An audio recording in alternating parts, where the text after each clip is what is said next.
मिलेगा इसकी गारंटी तो नहीं है, पर इतना जरूर है कथा सुनोगे तो पुण्य मिलेगा, और जहां पुण्य होता है वहां धन बरसता ही।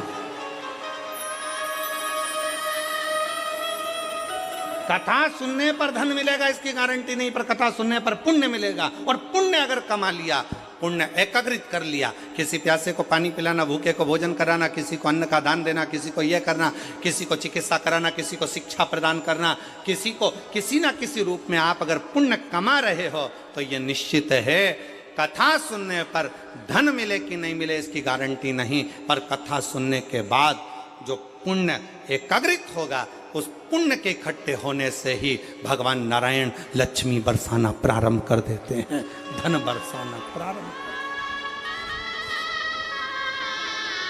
फिर वो बोला, गुरुजी हम तो सोचे थे कि डायरेक्ट मिलेगा। हमने कहा ये इनडायरेक्ट देता है, डायरेक्ट नहीं देता।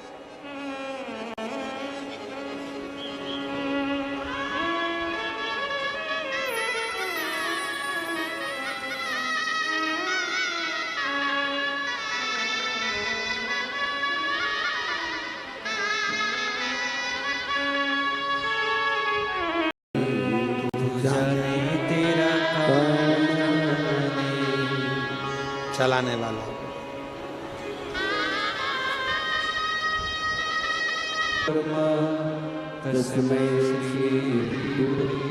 गुरु ब्रह्मा गुरु विष्णु गुरु शिव।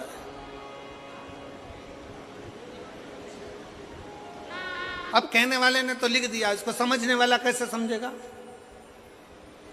तो कहा 6 चीजें गुरु के मुख से शंकर का गुणगान श्रवण करने पर 6 चीजें समाप्त हो जाती है।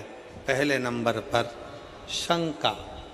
जब गुरु कथा के माध्यम से हमारे भीतर की शंका को समाप्त करे तो समझ लो गुरु शंकर हो गया, गुरु शंकर। फिर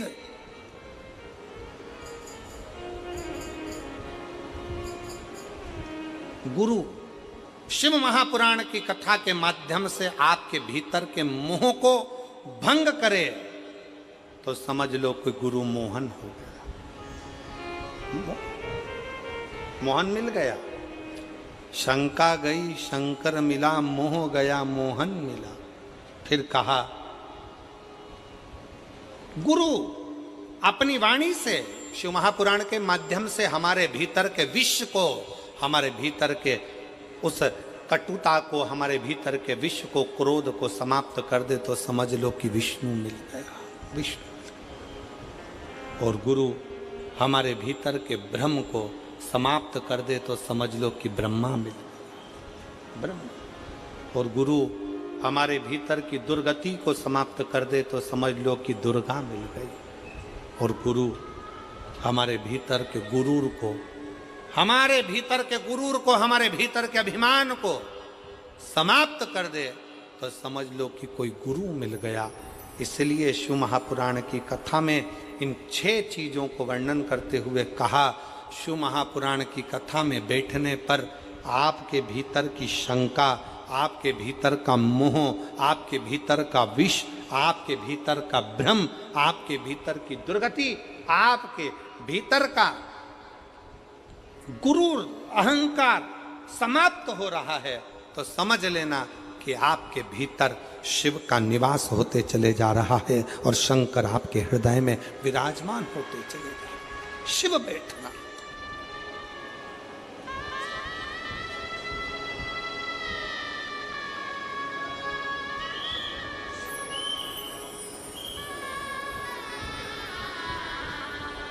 एक अभिमत्ता आपके भीतर से चली जाए, अभिमान चला जाए, अहंकार चला जाए। आज कितनी खुशी की बात है, यहाँ पर जितनी मेरी जीजियाँ बैठी हैं, मैं सोफे वालों की तो बात नहीं कर रहा हूँ, मैं तो यहाँ जो ज़मीन पर जो लोग बैठे हैं मैं इनकी बात कर रहा हूँ।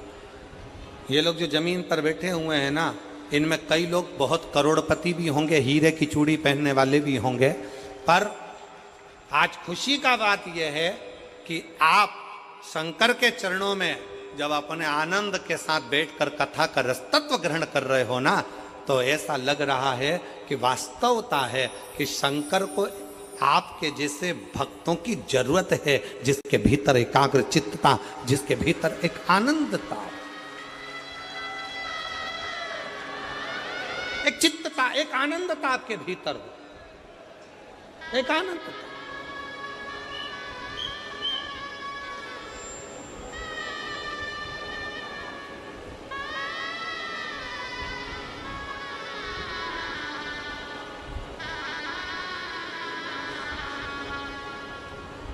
आपने अपने अंदर शिव को समाहित कर लिया, शिव को समाहित। कल किसी